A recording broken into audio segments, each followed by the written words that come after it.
आम आदमी पार्टी और यूनियन के बीच काफी दरार बढ़ते जा रही है और ये पिछले दिन एक मैसिव स्केल पर दिखी थी जब फॉर्मर सीएम अरविंद केजरीवाल ने कह दिया कि दिल्ली में लॉ एंड ऑर्डर की प्रॉब्लम्स बढ़ चुकी है और नेशनल कैपिटल में जंगल राज का माहौल दिख रहा है। ये सुनना काफी दिलचस्प भी था क्योंकि कंसिडरिंग आम आदमी पार्टी ही दिल्ली की सरकार है तो भला वे यूनियन को लॉ एंड ऑर्डर ठीक करने के लिए क्यों बोल रहे हैं। लेकिन अपने एक पोस्ट से ये बात भी केजरीवाल ने क्लैरिफाई की और स्टेट किया कि दिल्ली में कानून व्यवस्था खत्म हो गई है, पूरी तरह से जंगल राज है। देश की राजधानी में लोग असुरक्षित महसूस कर रहे हैं। दिल्ली की कानून व्यवस्था अमित शाह जी के अंडर आती है, उन्हें तुरंत प्रभावी कदम उठाने होंगे। अब जहां इस मामले में लड़ाई कब थमेगी, वहीं दिल्ली गवर्नमेंट और यूनियन के बीच एक और मामले को लेकर जबरदस्त झगड़े देखने को मिले हैं और आखिर ये सुप्रीम कोर्ट भी सीधे क्यों जा पहुंची है, हम आगे देखेंगे। जिसके साथ हम ये भी देखेंगे कि कौन से मसले में आम आदमी पार्टी को सुप्रीम कोर्ट की फटकार पड़ी है। अभी नई जंग छिड़ी है MCD municipal corporation of Delhi के स्टैंडिंग कमेटी के इलेक्शंस को लेकर।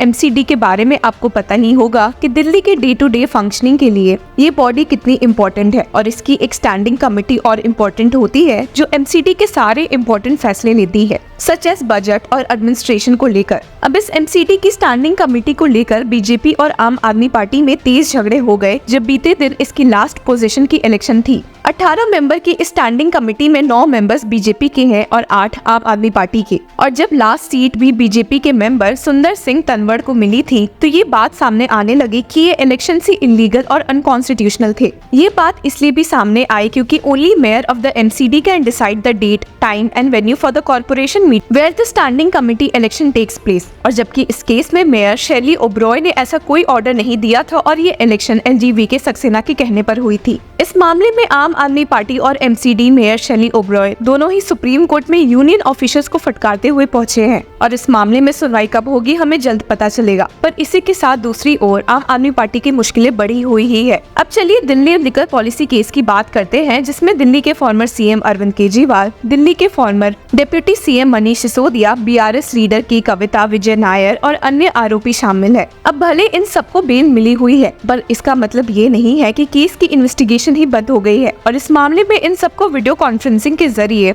दिल्ली के राउज एवेन्यू कोर्ट में शामिल होना पड़ा था और जिसकी अब नेक्स्ट हियरिंग 8 अक्टूबर को होने वाली है। जहां ईडी अभी भी इनके पीछे पड़ी हुई है, वहीं सुप्रीम कोर्ट में जस्टिस अभय एस ओक का गुस्सा दिल्ली सरकार पर निकल गया। असल में supreme court bench green cover in the national capital से जुड़े मैटर्स की हियरिंग कर रही थी और जिसमें उन्होंने दिल्ली सरकार की ओर से कोई एक्शन नहीं देखा। मामला और बिगड़ गया जब फॉरेस्ट डिपार्टमेंट ने सुप्रीम कोर्ट बेंच से इस केस में और वक्त की मांग कर ली। इस पर भड़कते हुए जस्टिस अभय एस ओक ने कह दिया कि स्टेट गवर्नमेंट का इस केस में कंडक्ट काफी शॉकिंग है और फटकारते हुए ऐड किया, there is absolutely nothing placed on record to show what steps Delhi government has taken on the basis of the said suggestions. We fail to understand such lackadaisical approach on the part of the Secretary of the Forest Department and others। लेकिन जब forest department के council ने उल्टा कह दिया कि उन्होंने DDA matter में एक एफिडेविट फाइल किया है और जहां उन्हें शायद उम्मीद थी कि सुप्रीम कोर्ट इस बात को सुनकर खुश होगी, वहीं ऐसा कुछ देखने को नहीं मिला और उल्टा जस्टिस अभय एस ओक का पारा हाई हो गया और उन्होंने सवाल करते हुए पूछ लिया,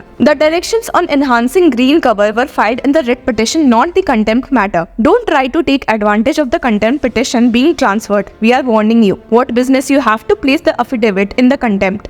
और जिसके साथ आगे जस्टिस अभय एस ओक ने स्टेट किया कि स्टेट गवर्नमेंट उनके ऑर्डर्स को डिसमिस कर रही है। यहाँ पर वे अपने 26 जुलाई के ऑर्डर को रेफर कर रही थी जिसके थ्रू उन्होंने फॉरेस्ट डिपार्टमेंट को मीटिंग्स करवाते हुए ग्रीन कवर को इंक्रीज करने की मांग की थी। और अपने लेटेस्ट हियरिंग के ऑर्डर में जस्टिस अभय एस ओक ने स्टेट किया, either there is complete lack of knowledge or somebody wants that this court should not hear this matter also, one of the two things. There is something else in your approach obviously. You refer to this and you say that we will not file the material, we will file it in the contempt petition. What is this going on? Firstly, you are not doing anything, completely lackluster approach. You have not understood orders of the court and on top of this you are making casual statements that no, we filed an affidavit in some other matter. What is going on? अब यहाँ पर जो supreme court की फटकार Delhi government को लगी है वहीं एमसीडी से जुड़े एक पुराने फैसले पर भी नजर डाल लेते हैं जिसकी वजह से एक दूसरा शॉक सुप्रीम कोर्ट ने आम आदमी पार्टी को दिया था। अब वीडियो की शुरुआत में ही हमने देखा था कि कैसे एमसीडी को लेकर आम आदमी पार्टी और बीजेपी की लड़ाई बहुत समय से चल रही है। तो असल में ये झगड़े शुरू हुए थे पिछले साल से।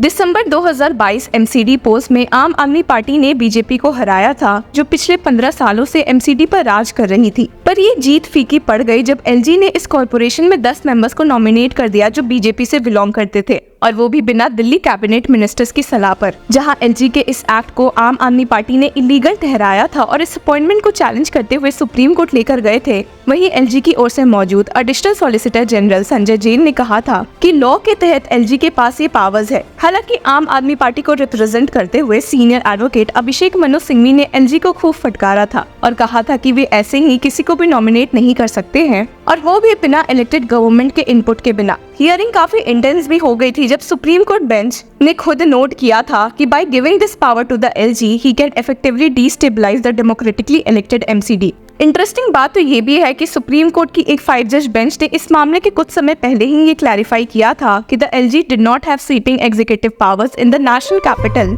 Where a unique asymmetric federal model of governance was in the existence. और article 239AA clause 3 sub clause A of the Indian constitution के तहत सिर्फ पब्लिक ऑर्डर, पुलिस और लैंड के मामले में एलजी अपनी एग्जीक्यूटिव पावर्स इस्तेमाल कर सकते हैं। जब सुप्रीम कोर्ट के इतने जजमेंट्स आम आदमी पार्टी के फेवर में हो रहे थे तो लोगों को उम्मीद थी कि ये फैसला भी उनके फेवर में जाएगा, पर ऐसा बिल्कुल नहीं हुआ था। एक इंटरेस्टिंग टर्न ऑफ इवेंट में सुप्रीम कोर्ट बेंच ने ये हिंट किया था कि एलजी द्वारा एमसीडी में 10 मेंबर्स को नॉमिनेट करना एक स्टैट्यूटरी पावर है और ना कि एग्जीक्यूटिव पावर। अब क्योंकि ये पावर स्टैट्यूटरी है और एलजी को दिल्ली म्युनिसिपल कॉर्पोरेशन एक्ट से ये पावर मिलती है, तो ऐसे में वे बिना इलेक्टेड गवर्नमेंट के एड के ये नॉमिनेशंस कर सकते हैं। The supreme court bench held clause 3 subsection B1 of the DMC Act 1957 provides that the LG can nominate 10 persons with special knowledge in municipal administration to the DMC. Since it was a statutory power and not an executive power, the LG was expected to act as per the statutory mandate and not as per the aid and advice of the Delhi government. Supreme court bench ने अपने order में ये भी state किया था कि उन्होंने पहले ही क्लैरिफाई किया है कि if the parliament